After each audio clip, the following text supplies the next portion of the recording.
अस्सलाम वालेकुम। आज मैं आपके लिए लेकर आई हूँ चिकन टिक्का बोटी की रेसिपी। आपने एक बार घर में इस तरह से चिकन टिक्का बोटी बना लिया ना तो आप होटल का टेस्ट भूल जाएंगे। इतना टेस्टी चिकन टिक्का बोटी घर पे ही बन जाएगा आपका, और कम मेहनत में बहुत ही टेस्टी बनता है। एक बार इस तरह से आपने ज़रूर ट्राई कीजिएगा। मेरी रेसिपी आपको पसंद आती है तो वीडियो को लाइक करके शेयर कर देना फैमिली फ्रेंड्स में। चलिए बनाना शुरू करते हैं। इसे बनाने के लिए यहाँ पर मैंने आधा किलो बोनलेस चिकन लिया है। इसके मैंने छोटे पीसेस कर लिए हैं। अब हम इसमें एक नींबू का रस डाल देंगे। इसी के साथ में एक छोटा चम्मच मैंने अदरक लहसुन का पेस्ट डाला है। इसमें 2 चम्मच हम इसमें दही के डाल देंगे। अब हम इसमें पाउडर मसाले डालेंगे तो 1/4 टीस्पून हल्दी पाउडर, 1 टीस्पून लाल मिर्च पाउडर, 1 टीस्पून धनिया पाउडर, हाफ़ टी स्पून मैंने गरम मसाला पाउडर इसमें डाला है, हाफ़ टी स्पून भुना हुआ ज़ीरे का powder, half tea spoon black pepper powder, और यहाँ पर मैं 2 चम्मच इसमें तिक्का मसाला डाल रही हूँ। कोई भी कंपनी का आप डाल सकते हैं। नमक हम इसमें डाल देंगे टेस्ट के हिसाब से, और यहाँ पर मैंने थोड़ा सा इसमें रेड फूड कलर डाला है, ये ऑप्शनल है। इससे कलर अच्छा आता है इसलिए मैं डाल रही हूँ। इसे अच्छी तरह से मिक्स कर लेंगे हम। यहाँ पर हम इसमें थोड़ी सी भुनी हुई कसूरी मेथी डाल देंगे। इसे भी अच्छी तरह से मिक्स कर लेंगे।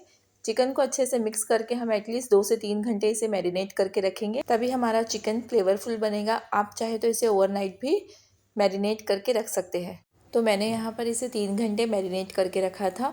3 घंटे के बाद यहाँ पर मैंने वुडन स्टिक ले लिया है। इस तरह से चिकन की एक एक बोटी को हम इस पर इस तरह से अरेंज करेंगे। सभी चिकन की बोटियों को हम स्टिक्स पे जो है वो इसी तरह से अरेंज करके रेडी कर लेंगे पहले। अब यहाँ पर मैंने पैन ले लिया है। पैन में हम 1 बड़ा चम्मच भर के इसमें बटर डाल देंगे। आप इसकी जगह पर देसी घी या ऑयल भी ले सकते हैं। बटर को चारों तरफ पैन पे स्प्रेड कर देंगे हम अच्छे से, और यहाँ पर एक एक चिकन के स्टिक्स को हम इस तरह से अरेंज कर देंगे इस पर।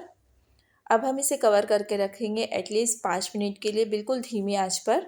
जब एक साइड 5 मिनट के लिए अच्छे से हो जाए सेट ये, तब हम इसका साइड टर्न करेंगे और दूसरी साइड को भी हम 5 मिनट के लिए कवर करके रखेंगे। टोटल 10 से 15 मिनट में हमारा जो चिकन टिक्का बोटी है वो अच्छे से पक जाता है, क्योंकि हमने इसे 2 से 3 घंटे मैरिनेट किया है। तो मैरिनेट किया हुआ चिकन बहुत ही अच्छे से टेंडर हो जाता है जल्दी। तो यहाँ पर 15 मिनट में हमारे चिकन जो है वो अच्छे से पक गया है। अब यहाँ पर हम इसे पैन में से निकाल लेते हैं। यहाँ पर मैंने ग्रिल जाली ले ली है। जाली को मैंने थोड़ा सा बटर से ग्रीस कर लिया है ताकि चिकन के पीसेस इस पर चिपके ना। तो यहाँ पर एक एक चिकन कांडी को हम इस तरह से इस पर रख देंगे, और यहाँ पर इसका साइड टर्न करते हुए हम अच्छी तरह से इसे ग्रिल कर लेंगे। तो सभी टिक्का बोटी को मैंने इसी तरह से अच्छी तरह से ग्रिल कर लिया है। अगर आपके पास ग्रिल जाली नहीं है तो आप डायरेक्ट गैस पर भी इसे इस तरह से ग्रिल कर सकते हैं। तो अब हम इसे स्मोकी फ्लेवर दे देते हैं। जलते हुए कोयले पर मैंने थोड़ा सा ऑयल डाल के इसे 5 मिनट के लिए कवर करके रख दिया है। अब यहाँ पर गर्मा गर्म हम इसे सर्व करेंगे। बहुत ही टेस्टी बनता है फ्रेंड्स हमारा ये चिकन टिक्का बोटी। आपने ज़रूर ट्राई कीजिएगा। ऊपर से मैंने इसे बटर से ब्रश कर दिया है। हरी चटनी के साथ, पुदीना, नींबू, प्याज के साथ आप इसे सर्व कीजिए। बहुत ही ज़बरदस्त लगता है। होटल का भी टेस्ट आप भूल जाएंगे इसके आगे। एक बार इस तरह से आपने चिकन टिक्का बोटी ज़रूर ट्राई कीजिएगा, और अपनी राय मुझे कमेंट में ज़रूर शेयर कीजिएगा कि मेरी रेसिपी आपको कैसी लगी। रेसिपी अगर पसंद आती है तो वीडियो को लाइक करके फैमिली फ्रेंड्स में शेयर कर देना। चैनल पर अगर नए हैं तो सब्सक्राइब कर लेना ऐसी और भी रेसिपीज़ के लिए।